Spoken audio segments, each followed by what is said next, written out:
What's up, you guys? Thank you for clicking on this video. So as you can tell by the title, Transformers 1 is just a few short days away, so I basically want to throw out there my own expectations for the movie.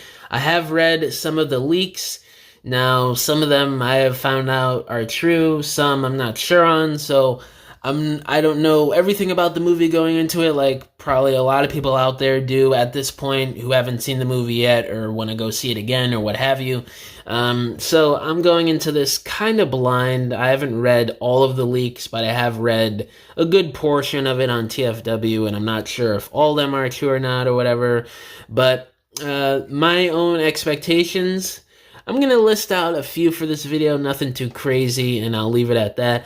So with Megatron and Orion Pax, I really want the story to feel complete, something that is actually meaningful and something that is built up well to the point of division towards the middle or the end of the movie, whenever it's going to be between Optimus and Megatron. And also, Chris Hemsworth, it seems like he is doing the Optimus Prime voice towards the middle or the end of the movie once he becomes Optimus. So I hope his impression is at least decent or good, because if y'all know me on the channel, I've said this before, but I'll say it here. I really do not like it when people do impressions of Peter Cullen in official media. It's been done quite a few times, and I just do not like it every time it's done. So I probably won't like Hemsworth's Peter Cullen impression here, but I just want it to be tolerable. So in terms of Alpha Trion and 13, I really want them to lean into the aspect of them being the godly, divine 13. I think that's something that we haven't really seen in a while in Transformers lore, and especially in the movies. You know, they tried with Revenge of the Fallen, but we ultimately just got Robot Heaven with Sam Witwicky, which was a scene that always felt out of place to me, even when I was a little kid seeing the movie for the first time. So I just hope they delve into that in a way that is actually good this time around. And it seems like they will, but I don't know. I've also heard reports that the characterization of the 13 and the history is a bit different than other iterations, which is fine. This is Transformers. Every iteration is going to be a little different from each other, but I just hope they delve into that in a way that is actually good this time around.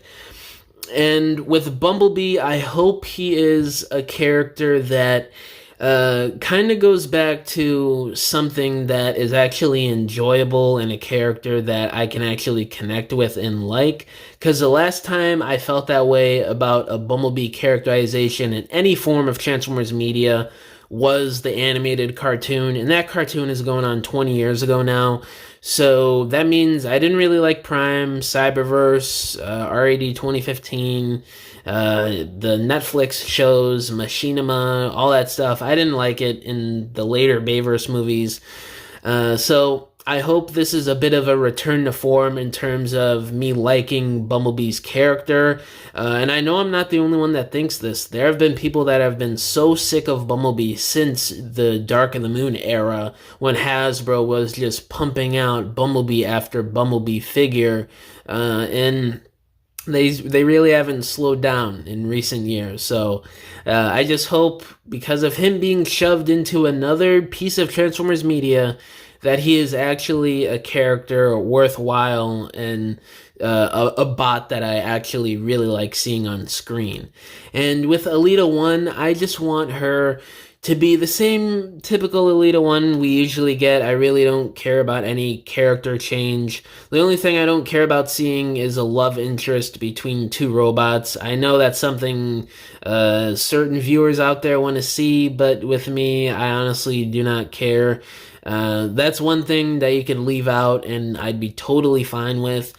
I just want Alita 1 to be that stern, soldier type female character, but also a little different than RC, because RC is also supposed to be that way, kinda. So just really differentiating the two and finding the own characterization for Alita 1, I really hope we get in this movie.